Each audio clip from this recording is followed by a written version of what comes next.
Have you ever heard the story of the kind old shoemaker? He was so hardworking, but no matter what he did, he just kept getting poorer and poorer. Finally, he had just one tiny piece of leather left. It was barely enough to make a single pair of shoes.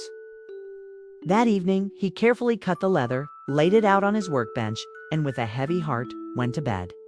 The next morning, something truly magical happened. On his table, he found a perfectly finished pair of shoes. The stitches were flawless. The design was beautiful. They were the best shoes he had ever seen. A customer happened to pass by and was so amazed by the shoes that he paid double the price. The shoemaker was overjoyed. With that money, he bought enough leather for 2 more pairs. Just like before, he cut the leather that night and went to sleep.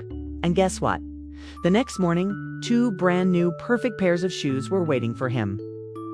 This miracle happened night after night. Every scrap of leather he left out was transformed into stunning shoes by morning.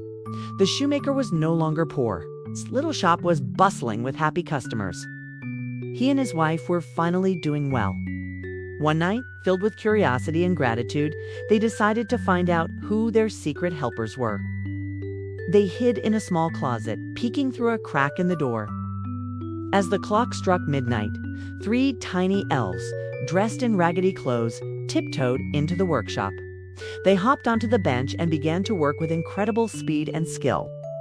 They sewed and hammered, their little hands moving like a blur, all while humming a cheerful tune. In no time, the shoes were finished, and just as quickly as they came, the elves vanished. The shoemaker and his wife were so touched. They knew they had to do something to thank these kind little creatures. His wife said, "Their clothes are all tattered. I'll sew them tiny new shirts, coats, and trousers. And you can make them each a tiny pair of shoes." So they spent all day preparing the gifts. Instead of leather, they laid out the new clothes and shoes on the workbench that evening. At midnight, the elves returned, ready to work. But when they saw the wonderful gifts, their eyes widened with delight. They quickly put on their new outfits, dancing and laughing with joy.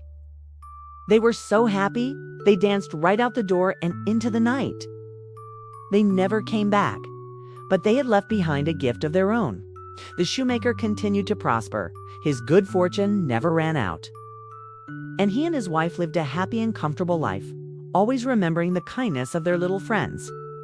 Thanks for watching, and don't forget to subscribe for more stories.